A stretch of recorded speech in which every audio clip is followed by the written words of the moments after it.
Então, agora, continuando as palestras, convido ao palco o professor doutor Oswaldo Agripino de Castro Júnior, advogado pós-doutor em regulação de transporte na Harvard University e oficial de náutica, para apresentar sua palestra intitulada Modelo de Regulação da Armação e seus Impactos para a Comunidade Marítima.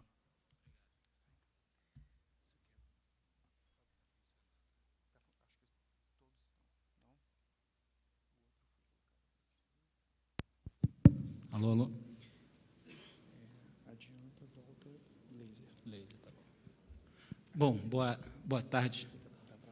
Boa tarde a todos. Eu gostaria de agradecer ao convite que me foi feito pelo Gustavo, pelo Arionor, idealizadores do evento, dizer que eu me sinto muito feliz de estar aqui, me sinto como se estivesse em casa. É a segunda vez que eu palestro no Encontro Nacional da Praticagem.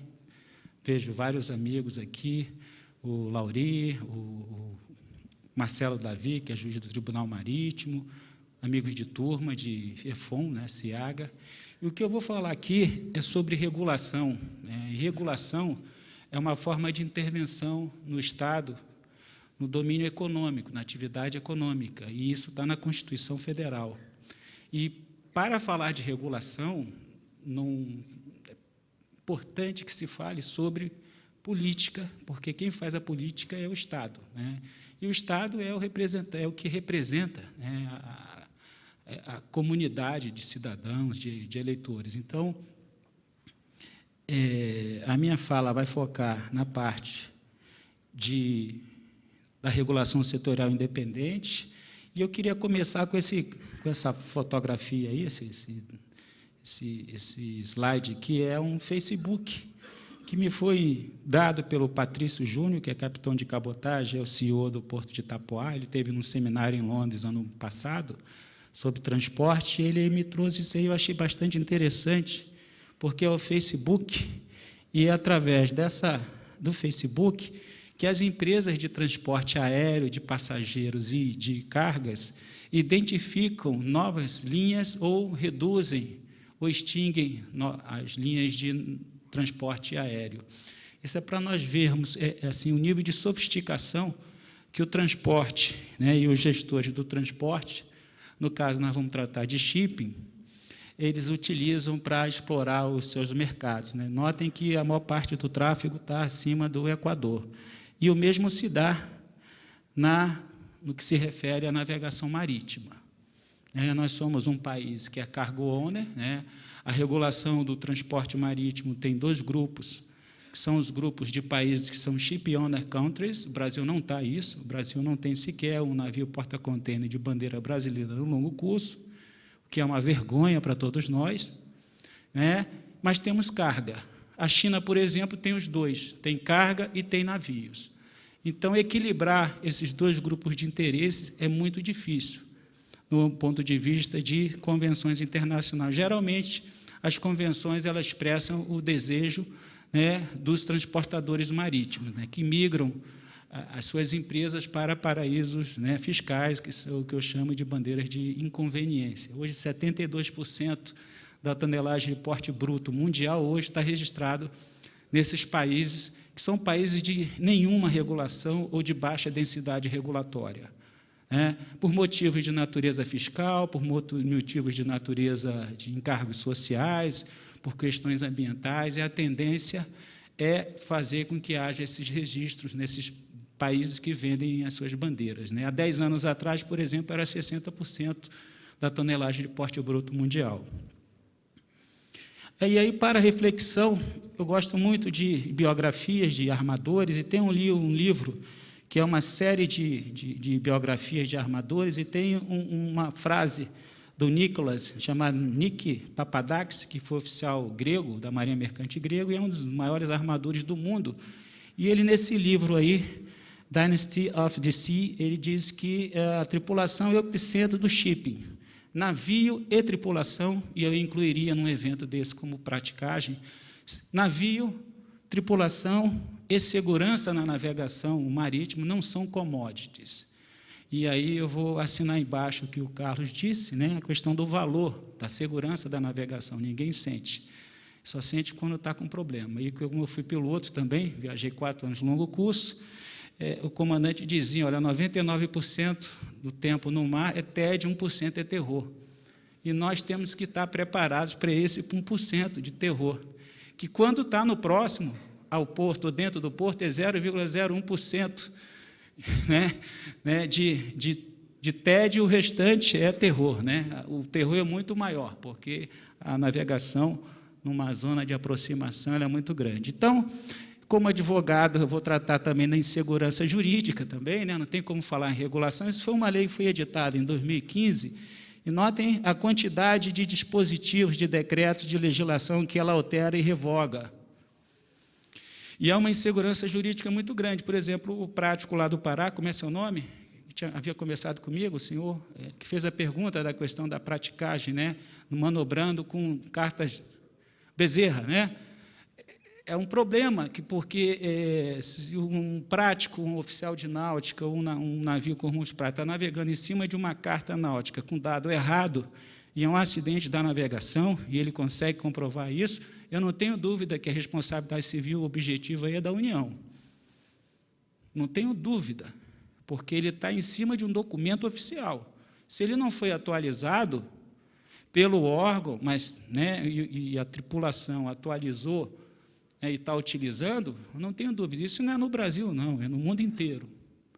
Então, essa insegurança jurídica ela nos atormenta.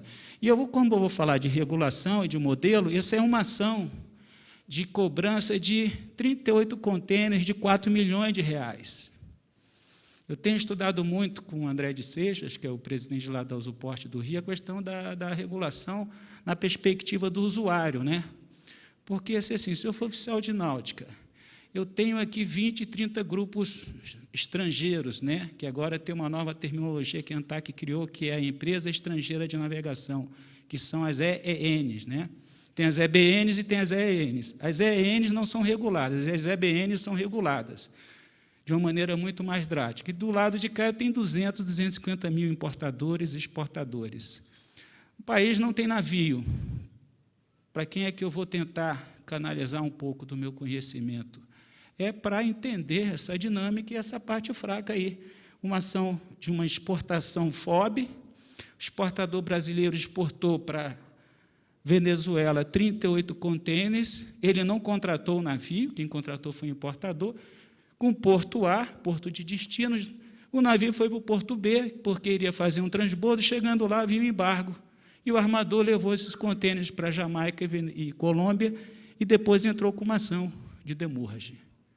E Santos, E aí o valor da ação, essa já é a sentença, quase R$5 milhões. Isso é custo do Brasil. Isso é um problema que é uma externalidade negativa do nosso modelo de regulação do transportador marítimo internacional, ou do transportador marítimo, que é o que está na Resolução 421. Isso, para mim, é enriquecimento ilícito. E eu não fui contratado. Por que esse armador ele não entrou com essa demanda lá fora, na Venezuela? Porque lá a justiça da Venezuela não iria fazer esse estrago aí na economia, porque isso vai parar onde? Na prateleira do supermercado. E nós é que vamos pagar. Outro exemplo aí da falta de regulação ou do modelo de regulação, e é assim que ocorre com os armadores através dos seus agentes intermediários também. Um informativo de abril de 2015 dizendo que esse armador aí, que também não está regulado, ele vai aumentar $300 e $500, mais um sobrepreço. Então, quem é que paga essa conta? Quem é o responsável por isso aí? Um contêiner que custa frigorificável entre 12 e 15 mil, vai pagar em torno de 15 a 18 mil. 12 a 15 mil vai pagar em torno de R$140 mil, porque se eu dividir aquilo ali. Então, os usuários dos serviços, os práticos, falaram já antes aqui que os práticos são a GENI também, nessa autoridade portuária, porque as externalidades negativas do acesso aquaviário, dos acessos terrestres, que vão parar no porto, muitas vezes os maiores problemas que ocorrem no porto não são do porto. O despachante aduaneiro, o consumidor. Então, na questão do gerenciamento do risco também, o prático hoje, no que se refere à responsabilidade civil, além desses problemas aí ligados à navegação, se tiver um acidente da navegação envolvendo um navio sob rumos práticos, o armador ele está mais protegido no que se refere à limitação da responsabilidade civil que o próprio prático. Porque existe uma convenção que o Brasil ratificou, uma convenção feita pelos armadores de 1924, ratificada em 1935, que ela abrange o armador, mas se o prático for demandado no polo passivo, né, com uma responsabilidade civil solidária, ele pode ser, né, condenado. Então, isso são problemas que decorrem do modelo de regulação. Então, minha apresentação ela tem 5 pontos, né? O contexto, problemas e conceitos relevantes. Meu direito é muito polissêmico, né? E essa polissemia dá insegurança jurídica, então é importante conceituar. O problema é a insegurança jurídica, os preços abusivos no ambiente institucional, onde se dá o comércio marítimo brasileiro, em parte decorrente do modelo de regulação do armador. E o objetivo, então, é apresentar e debater os principais impactos na comunidade marítima decorrente do modelo de regulação do armador, com proposta para aperfeiçoar o marco regulatório. E há uma debilidade institucional, seja por incompetência, preguiça, corrupção, né, em maior ou menor intensidade, são esses 3 principais problemas que ocorrem, seja no legislativo, seja no executivo e até no judiciário, contribui para essa inexistência de uma política de marinha mercante e um modelo de regulação ineficaz do armador estrangeiro que provoca, sim, externalidades muito negativas na comunidade. Foi colocado aqui, quando se fala de regulação, né, a comunidade que presta serviço no transporte marítimo, que são os armadores e que utilizam os terminais, se colocam como usuários. Os armadores eles são somadores de serviço dos portos, eles não são usuários. O usuário é quem paga o frete, e que paga o armador, que, por sua vez, paga o prático. Então, a gente tem que deixar bem claro isso. Quando se fala, não, porque o armador é o usuário, não, ele não é o usuário do terminal, ele é tomador de serviço. O usuário é uma ponta do triângulo que tem que ser, né, protegida, porque o regime de capitalismo que nós temos na Constituição pressupõe a defesa de 3 princípios: o princípio da defesa da concorrência, o princípio da defesa do usuário e do consumidor e da segurança jurídica, contratos e defesa da propriedade. São esses 3 princípios que estão na nossa Constituição.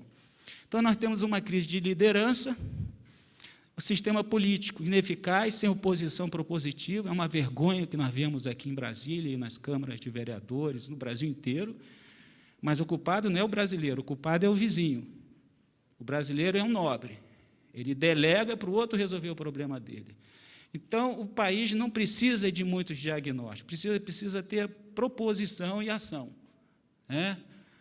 Descolamento do representado versus representante, isso vai tudo implicar na regulação, porque o Congresso Nacional ele tem sido muito incompetente para resolver os problemas do país, para a nomeação de diretores de agências reguladoras, para controlar e fiscalizar o que as agências estão fazendo no âmbito federal, estadual, municipal. E nós temos partidos de mentirinha mesmo, sem prévias, que, em regra, decidem se ouvir seus filiados. Eu fui filiado ao PT de 85 a 2005, 20 anos. Né? E o que o Joaquim disse, o Emílio Joaquim disse, eu concordo e assino embaixo. Né? Então, não é porque eu sou amigo dele, mas isso é uma coisa que é da nossa história política. Né? Então, a gente tem essa problemática toda, a maioria dos operadores, dos eleitores desinteressados, uma operação Porto Seguro, que o Ministério Público Federal denunciou 24 pessoas, um diretor da ANTAC renunciou, um baixo grau de institucionalização, porque o nosso problema ele é principalmente institucional, costumo dizer que não falta legislação no Brasil, o que falta é fazer com que as instituições funcionem em prol do interesse público. Né? O que é o interesse público num setor regulado por uma agência reguladora? A dinâmica dialógica de inclusão, de participação, através de notas técnicas, com os interessados, é que vai dizer quem nos governa e quem regula o setor. Então, aí, para fazer um pouco de história, há 4 anos atrás, aí, Ministério dos Transportes, que era o poder concedente de uma agência que cuidava de transportes. Mas aí disseram assim, vamos fazer uma reforma portuária, porque existem grupos que querem investir nos portos e haverá um período de campanha. Então, nós precisamos dessas donations. E nós sabemos que nenhuma empresa privada doa nada. Ela investe. Se eu dou R$1 milhão para um político, eu vou querer muito mais do que isso. Então, esse foi um problema que ocorreu. Problemas na indicação também da criação da CEP.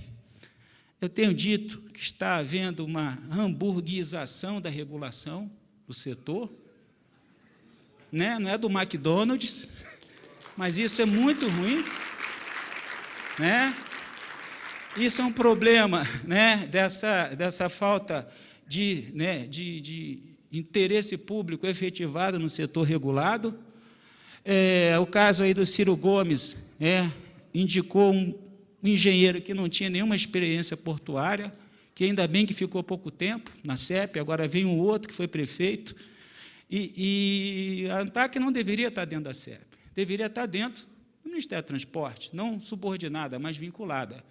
Eu fiz o meu pós-doutorado nos Estados Unidos, comparando as agências reguladoras de transporte do Brasil e dos Estados Unidos. E o modelo que nós temos de agência reguladora setorial é o modelo norte-americano, de um país republicano, continental, federativo, com sistema bicameral.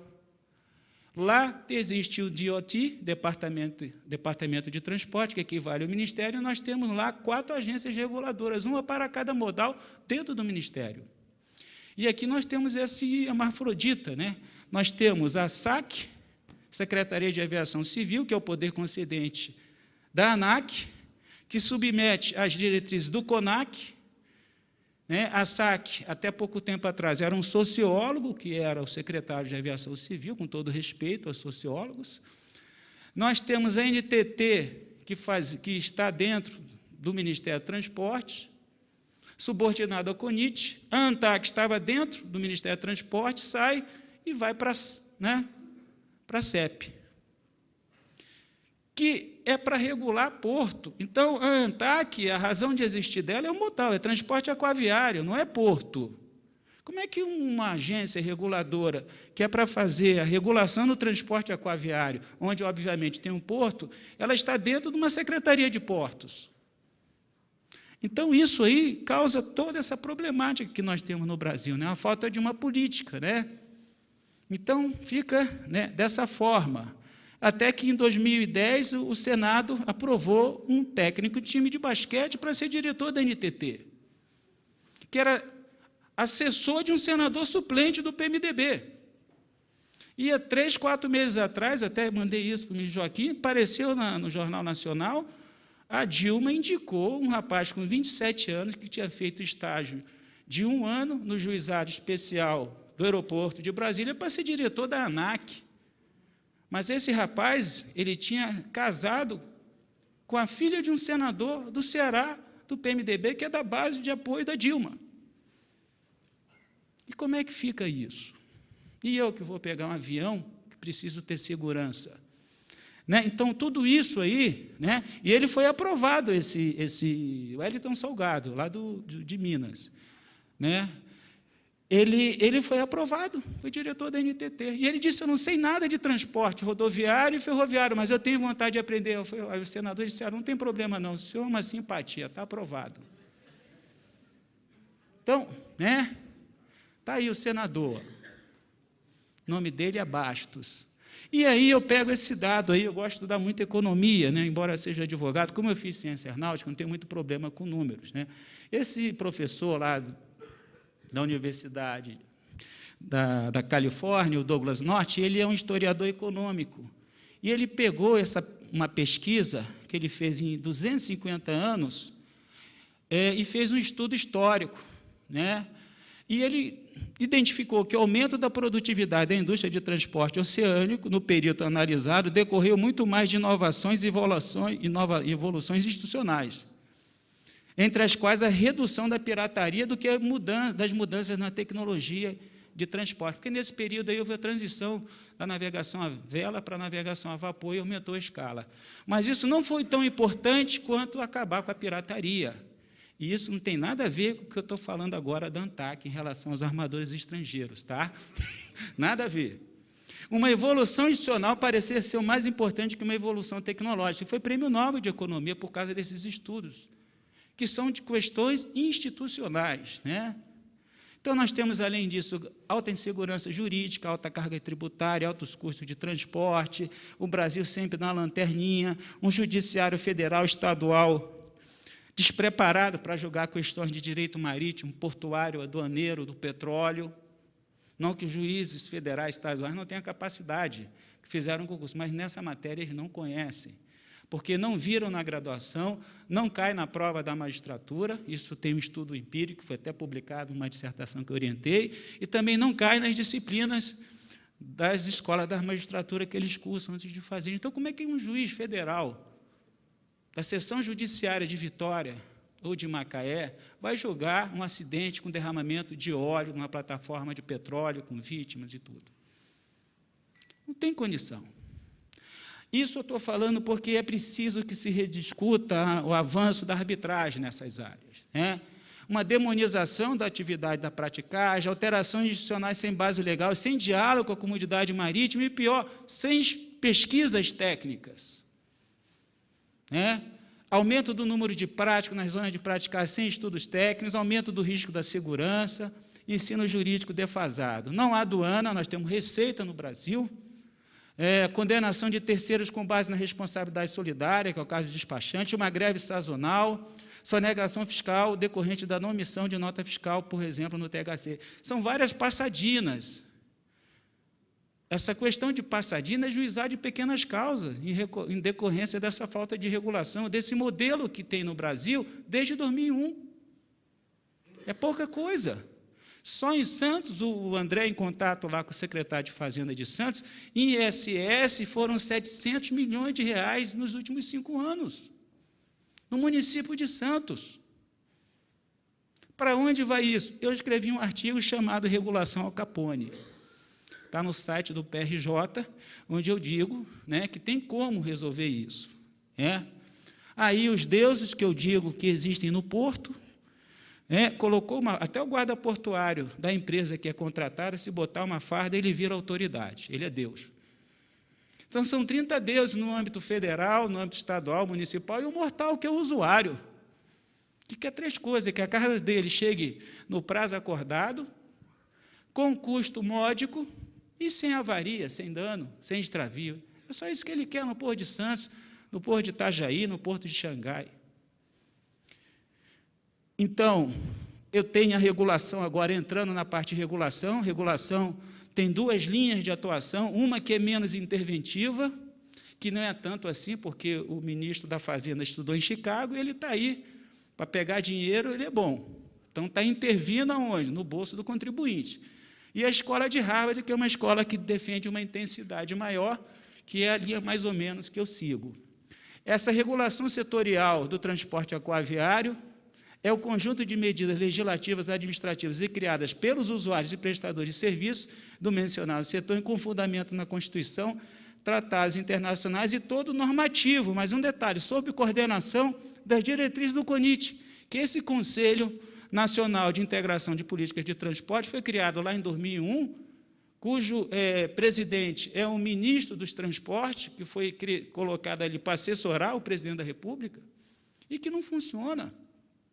E ele tem todos os ministérios relevantes para a integração dos modais, para o funcionamento eficaz dos portos. Mas só que ele não se reúne, porque cada ministro é melhor resolver o problema daquele caso que está, aquele problema que está ocorrendo no seu gabinete.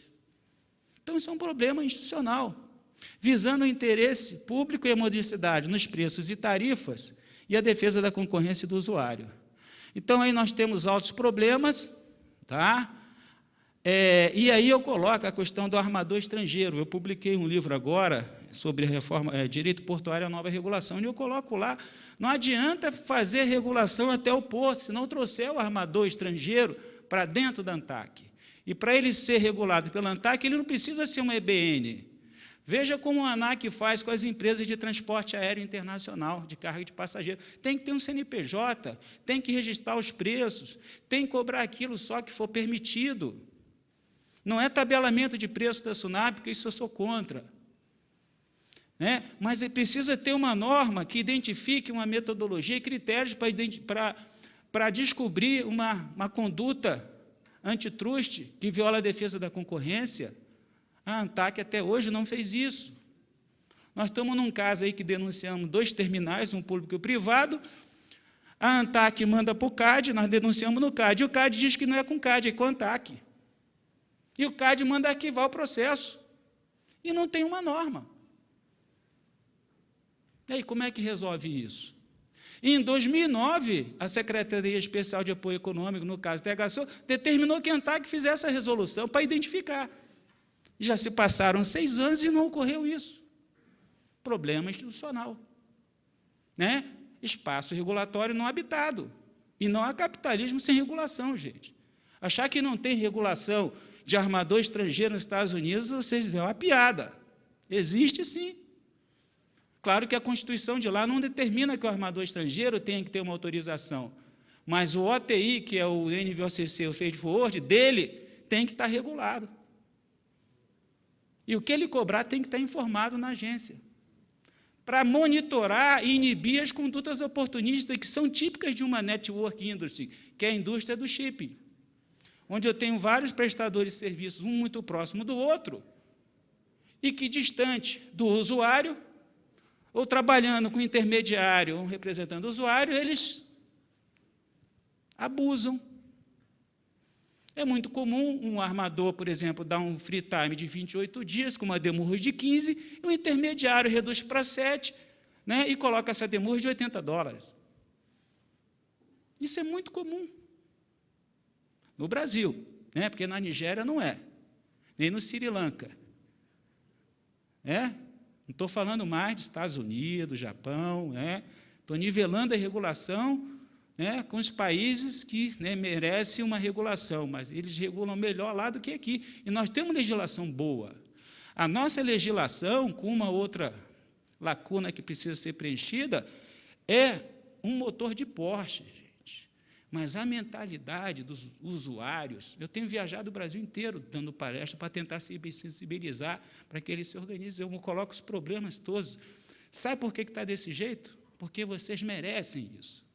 Vocês merecem o preço que vocês pagam e a qualidade de serviço porque vocês delegam para o outro, vocês não procuram resolver o problema.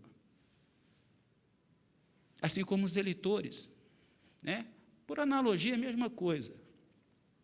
Então, eu tenho aí a agência, eu tenho lá o poder concedente, que é a SEB, deveria ser Ministério do Transporte, isso é uma jabuticaba, ali a indústria regulada, os armadores e os terminais, e aqui os usuários.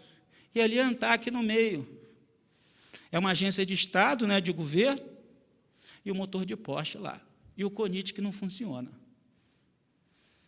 E é assim que é o nosso modelo. A agência ela tem que ficar ali, ouvindo, fundamentando, e tem que ser uma agência propositiva.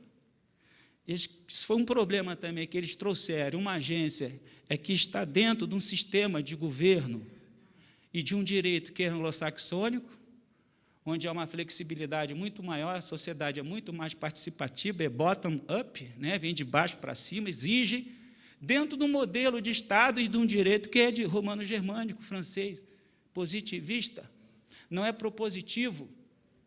E aí nós temos um problema, que nós temos um legislativo que razoavelmente tem uma legislação boa, e quando vai para o executivo, para executar as normas, o executivo, como eu já coloquei, por incompetência, corrupção ou ineficiência, ou preguiça, ele não faz o dever de casa. Ele, quando decide, eu vou colocar um acordo ali que nós estamos criticando, para você decidir sobre a matéria, você tem que interpretar. Para interpretar, você tem que ter uma pré-compreensão, porque, hermeneuticamente, você não tem como interpretar e executar e aplicar a norma se você não conhece. E isso ocorre muito no executivo. Aí o executivo não funciona. E onde é que vai parar isso? No judiciário, que é o pior dos mundos. Não porque tenha problemas, é porque falta esse conhecimento de uma matéria que é muito tecnicamente específica. Então, eu tenho esses três poderes, né? E o Estado, né, representado por esses três poderes, quando ocorre isso, né, ocorre a judicialização, que é um momento, né, em que nos encontramos. Então, isso eu já falei, né, o civil law, common law, a cultura política nossa ainda não está no nível de um direito regulatório, precisamos avançar, já tem 15 anos a agência. E aí, para a tese da questão da autorização, que a nossa Constituição ela é muito sábia. Compete à União explorar, direta ou indiretamente, mediante autorização e serviço de transporte aquaviário que transpõe o limite de Estado. Esse limite de Estado aí não é do Estado da Bahia para o Estado do Espírito Santo. É a navegação de longo curso, gente. Então, tem que ter uma autorização. Porque se eu, para ter um táxi no município, eu tenho que ter uma autorização, uma licença do município, imagina para operar num país. Está na Constituição. E aí tem agora a questão da concorrência. O Uber quer prestar serviço. O que os taxistas estão fazendo? Contra a concorrência. Vão por municípios para criar uma barreira de entrada para não ter concorrência. Mas eu, consumidor, eu quero usar o Uber. Não, então tem que ter um diálogo, tem que ter um equilíbrio nisso aí. Né? Eu acho que qualquer um não pode ser Uber, mas tem que ter uma regulação disso. E aí começa pela Constituição. O artigo 178, ele diz que a lei disporá sobre a ordenação do transporte aéreo, aquático, e observar os acordos firmados pela União. Então, é o primeiro dispositivo, mas a interpretação da Constituição era sistêmica. E é esses acordos firmados que o Brasil tem, República Federativa no Brasil, está no site da ANTAC, eles correspondem a 7,5% da TPB mundial. Eu peguei os dados da UNCTAD. E os navios das demais bandeiras que operam no Brasil, eles estão legalmente operando? Porque se a ANTAC, num recurso que foi feito, diz que não é necessário a outorga de autorização às empresas estrangeiras para a exploração de navegação de longo curso em águas, desde que sejam observados eventuais acordos. Será que a ANTAC pré-compreendeu o que ela está decidindo? Será que ela sabe o que ela está fazendo? E me desculpe, essa é a sinceridade, porque se a gente está na academia, às vezes a gente tem que... É minha verdade, e às vezes a gente constrange um pouco. Mas esse é o papel da academia. Às vezes tem que constranger. Né? Então, essa decisão foi uma decisão de um recurso onde nós pedimos as 22 resoluções de outorga de autorização, o André Seixas, que é o presidente do Suporte, para a ANTAC. A ANTAC decidiu dessa forma. E aí, eu voltando, né? Está aí. Os acordos firmados são esse aí. Algum prático já manobrou navio da Romênia, né? Da Bulgária. Bulgária, a prática lá disse que manobrou, o comandante da Bulgária, pelo menos. 7,5%. Né? Então, 93% operando ilegalmente por aquela decisão. Né? Vamos adiante. Aqui, a tabela da review lá de Maritime Transport, da UNCTAD. Vejam aí, ó, os países de bandeira de conveniência. E Isle of Man, 100% das empresas são de capital de fora. Panamá, 99,8%. Libéria, 99,99%. E a Libéria tem 12,24% da TPB do mundo. Só isso aí dá 72%. Então, isso é um problema que nós vamos ter que resolver. Né? Cabe à ANTAC, em sua esfera de atuação, supervisionar a participação de empresas brasileiras e estrangeiras na navegação de longo curso. Está na lei. Motor de Porsche. 32. As agências acompanham as atividades dos operadores estrangeiros que atuam no transporte internacional com o Brasil, visando a identificar as práticas operacionais que violam interesse. Como é que eles vão acompanhar se eles não têm a empresa dentro? Quem que vai informar isso? O usuário? O despachante, o agente marítimo, o prático? Não, essa é a obrigação do Estado. Né? Identificada a existência condição, procedimento ou prática prejudiciais aos interesses nacionais, a agência instruirá o respectivo processo e proporá, conforme o caso, sanções na forma prevista. Indo para 9437, a lei se aplica às embarcações estrangeiras quando amparadas por acordo firmado pela União. Sabe o que a ANAC fez? A ANAC é de 2005, a ANTAC é de 2001. A ANAC fez gestões junto ao governo brasileiro e tem 98 acordos bilaterais de aviação civil. Entrem no site da ANAC, vocês vão ver. Então, se a Lufthansa quiser operar no Brasil, tem que estar amparado por um acordo bilateral. A Delta, a mesma coisa. E tem que ter um CNPJ no Brasil. E ela tem que rezar segundo a cartilha da ANAC. Então, não tem como, porque a regulação da infraestrutura de transporte aquaviário e porto, ela não pode ir até o porto, ela tem que trazer o navio. E até mesmo para separar os bons dos maus prestadores de serviços, o joio do trigo, porque pode ter bons armadores, né? Embora eu seja muito cético em relação a isso, hein? E aí está na resolução agora que tem audiência pública, fruto de um trabalho de 3 anos de pressão junto ao Ministério Público Federal, CAD, Tribunal de Contas da União, por essa conduta da ANTAC um pouco reticente a cumprir o que está na Constituição. Estamos pedindo para que se cumpra a lei. E, para pedir, a gente não pode pedir, a gente exige. Legislação, um direito não se pede, se exige. Né? Então, são essas definições. E agora eu vi outra aqui do Fernando, você falou que a ANTAC regula as companhias de navegação internacional. Então, é um outro conceito. Então, tem a EEN, que, na concorrência, ela massacra as EBNs, porque as EBNs se submetem a muito mais exigências que a EEN não tem, ela opera livremente. Então, isso é um problema que nós vamos ter que resolver com o regulador. Está aí a decisão. O impacto do modelo, inexistência de política de marinha mercante, violação da isonomia entre as EBNs e as EENs, enorme evasão de divisas, perda de soberania, porque nós não temos política de marinha mercante.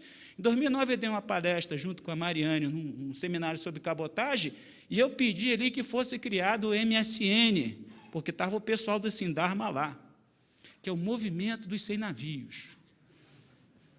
Nós queremos meia dúzia de navios, 30% do tráfego, não queremos 100%, mas tem que ter alguma soberania, nem que nós tenhamos que criar uma bandeira de inconveniência das empresas brasileiras no Haiti, por exemplo.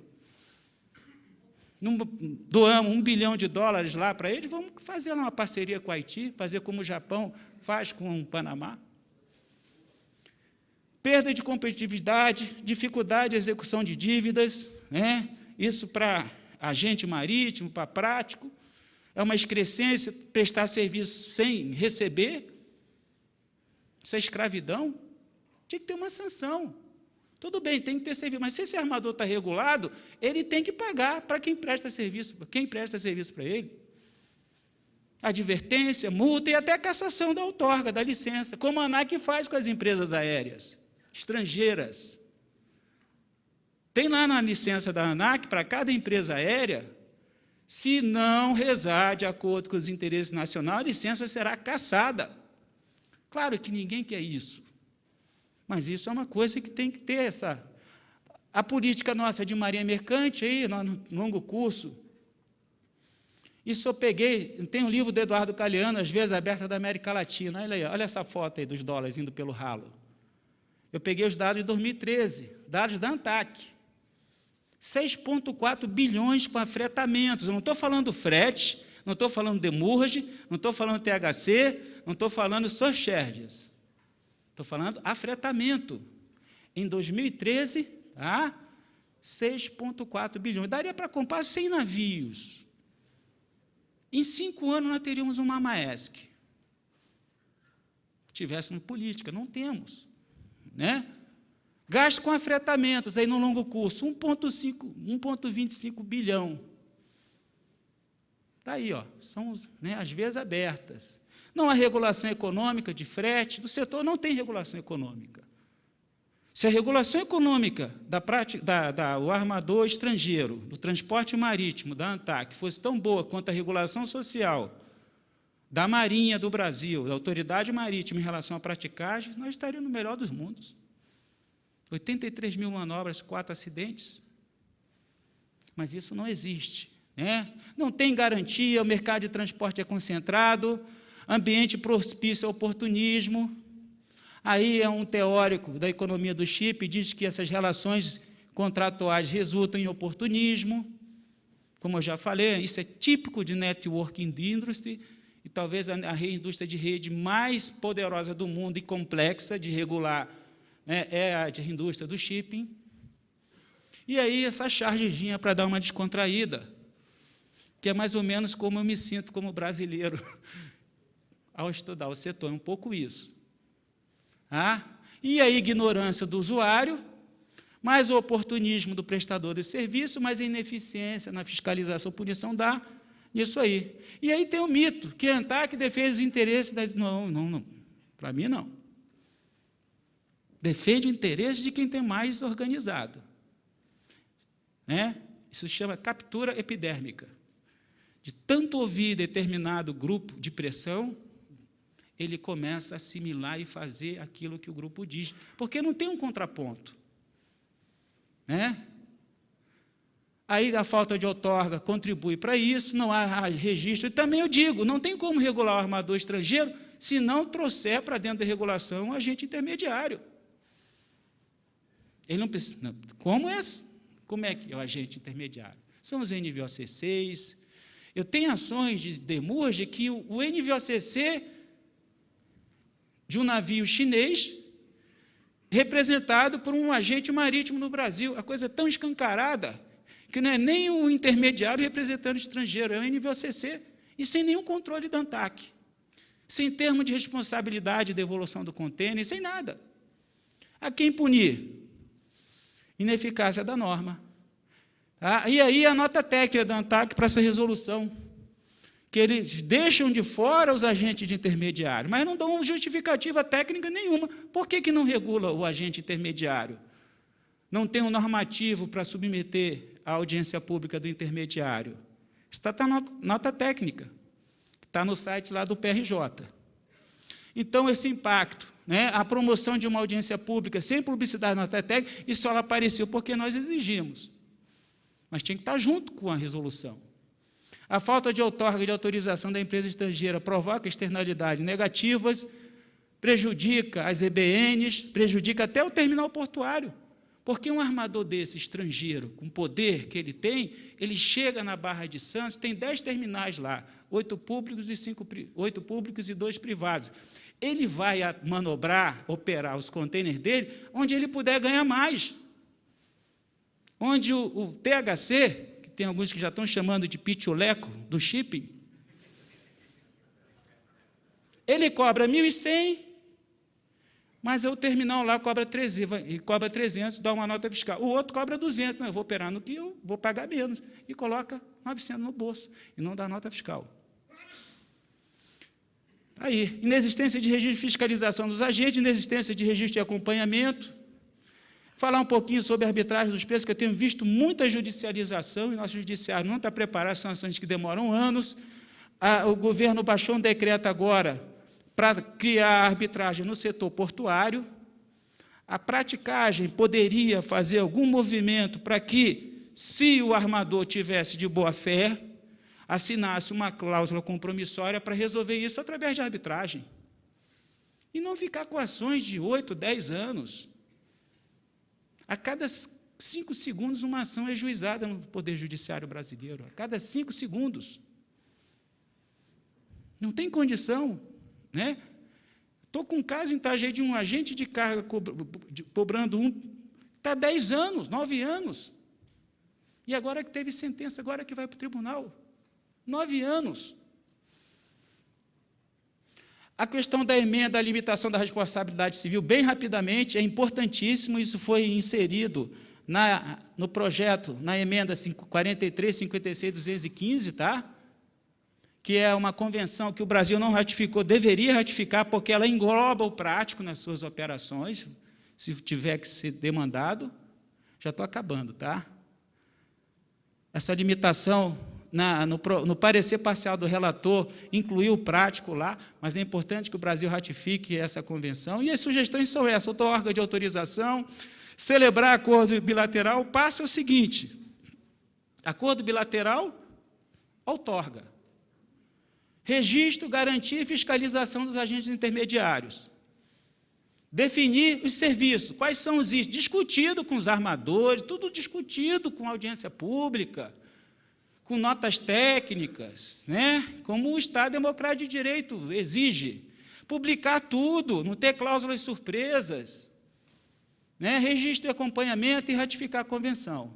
Algumas estratégias, eu sempre coloco o Ministério Público Federal, que tem ajudado muito a inibir isso, né? E a gente tem uma parceria também com o Global Shippers Forum de Londres. O secretário executivo do Global Shippers Forum, o Chris Welch, ele recebeu um prêmio, uma titulação de Sir, pela Rainha da Inglaterra, pelos relevantes serviços prestados para os usuários da indústria de shipping. E o André Seja, que é o presidente do Usuport, tem criticado muito a postura do governo e ter nomeado um diretor para a Companhia Doca do Rio de Janeiro, que não tem formação técnica, e foi diretor da Nuclebras, e levou 15 cargos comissionados. O gerente de contratos e licitação novo tem um processo criminal por falsidade ideológica. Aí o tal do Gadelha lá ficou incomodado e fez um BO contra o André. Que a democracia é isso. Você está num cargo público e tem que ser criticado. Né? Então, eu falei, poxa, André, que país sem vergonha, né? Você vai ter que ir para a delegacia, lá você receberia um prêmio. Né? Inversão de valores, porque o cara é do grupo do Eduardo Cunha. Né? E o que um diretor, um engenheiro nuclear tem a ver com carga em companhia docas? Então, isso não é, nós não podemos mais tolerar isso. Regulação econômica, previsibilidade, cooperação e o objetivo geral, redução de custo, aumento da competitividade. Né? O que não desejamos, né? Transformar a logística do comércio exterior. O que desejamos é transformar a logística do comércio exterior, um país sem gambiarra regulatória ali, né?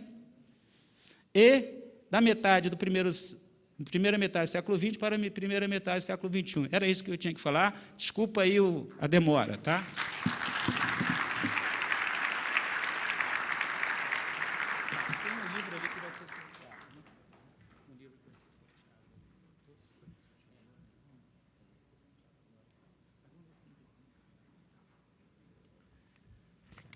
Bom, então abriremos para perguntas. Alguém deseja fazer?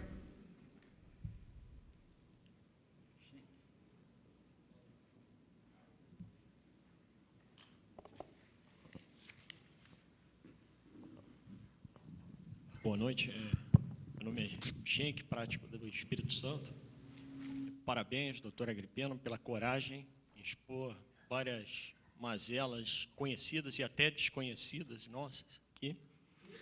E agradeço também pelo termo novo que eu aprendi hoje, que é a captura epidérmica. Epidérmica, essa aí é muito sofisticada, só em altos níveis, países com altos níveis de sofisticação regulatória que tem a captura epidérmica. E o Brasil está nesse globo. Eu desconfio que a praticagem sente um pouco com trocadilho na própria pele, né? Isso aí. A externalidade negativa disso aí, né? Mas, enfim, indo direto para a pergunta, eu teria, na verdade, duas perguntas. A primeira, nós percebemos pelas apresentações, principalmente na manhã, eu acredito que foram na parte da manhã, há um aumento do tamanho dos navios, permitindo que, com menos escalas, se transportasse muito mais carga, praticamente, sei lá, dobrou-se a carga transportada com a mesma quantidade de escalas. Isso, obviamente, representou um ganho de escala aos armadores. Eu pergunto, o senhor que conhece mais a realidade dos usuários, eles viram esse ganho de escala repassado aos fretes? Não. E gostaríamos, os usuários também, eu tenho escrito isso, gostariam de ver também repassado, né, a redução, se houver, dos preços de praticagem para eles também. Essa era a minha segunda Né? pergunta. É isso que é importante, porque se tem que reduzir custo, se alguém vai cortar na carne, porque eu tenho dito o seguinte, o único braço de Estado ainda que resiste bravamente nessa cadeia logística de forma séria, competente, o índice de sinistro é quase zero, nível de Estados Unidos, Japão, o único braço de Estado, a hamburguização está querendo quebrar dessa cadeia toda, para dominar tudo. Então, o usuário não tem mais. Se nós tivéssemos regulação econômica de fato, não tem nem de direito, de fato, e aí, para fazer isso, você tem que trabalhar não só a defesa do usuário, mas a regulação da defesa da concorrência, porque nós temos 4 players que, no Brasil, 4 armadores de transporte de contêiner internacional, que detêm 67% do mercado brasileiro. Isso aí é oligopólio. Acima de 20% já é oligopólio. Já tem que ter um monitoramento. A China não autorizou o P3 lá, que era uma aliança, a China não. E os Estados Unidos autorizaram, mas com uma série de ressalvas. Então, isso precisa ocorrer no Brasil, infelizmente. Eu tenho sugestões, a ANTAC tinha que fazer acordos de cooperação com a Federal Maritime Commission, com a agência da União Europeia, com a agência da China. Quando eu estudei lá nos Estados Unidos, em 2007, 2008, a Federal Maritime Commission, a FAA, as agências reguladoras, eles não têm só uma auditoria interna, eles, a cada 2 anos, eles têm o tal do peer review, que são os reguladores de outros países, analisando os relatórios de gestão e fazendo críticas, sugestões. E não essa análise burocrática do TCU, que o nosso Congresso não fiscaliza, não monitora nada. O nosso Congresso, as comissões de infraestrutura, eu estou com um aluno de mestrado lá na Federal de Santa Catarina, mestrado de Engenharia de Transporte, que eu sugeri a ele ontem isso. Fazer um estudo comparativo do papel dos parlamentos na fiscalização das políticas de transporte via regulação. Fazer um estudo comparado para fazer uma crítica aqui para melhorar, porque a nossa Comissão de Infraestrutura ela não está preocupada com eficiência. Tanto é que na sabatina, com todos os respeitos, que eu tenho acompanhado isso, dos diretores de agências, inclusive em ANTAC, eles não falam sequer a palavra navio marinha mercante. É só porto. Então, como é que você vai acabar com aquela sangria ali de 6,5 bilhões só de afretamento? Porque eu queria ter os números de demurrage, eu queria ter os números de frete, eu queria ter os números de THC. Não se faz, isso é um atentado ao Estado Democrático de Direito. Você não fazer política pública sem ter estatística do Estado. Isso é um atentado à cidadania, porque o primeiro requisito para você fazer política pública é ter estatística. Senão você não tem norte. Tem que ter números. Né? Entra num site lá do Ministério do Transporte, tem um departamento que é só de estatística. Senão não tem como melhorar. Não sei se eu respondi, Schenck. Obrigado aí pela pergunta. Mais alguma? Ok. Então, doutor Agrippino, nós agradecemos a sua apresentação. Tem um livro aqui. Eu vou sortear um livro aqui, que é Marinha Mercante Brasileira, que eu tenho alguns... o tema é Marinha Mercante Brasileira, longo curso, cabotagem e bandeira de inconveniência. O IN está... Então, eu vou sortear, pedir para ela trazer. Como é que eu pego aqui? É aqui, não? Vai tirar aqui? Vai quebrar, não? Deixa eu ver aqui. Alexandre Koji Takimoto. Está aí? Olha aí, ó. Você que vai ler. Japonês vai ler. Você vai ler. Obrigado. O seu prático Takimoto aproveita e vai fazer uma troca de lembranças, então. Obrigado. O seu Takimoto permanece para entregar, então, a lembrança do evento ao doutor Agrippino. Foi tudo friamente calculado.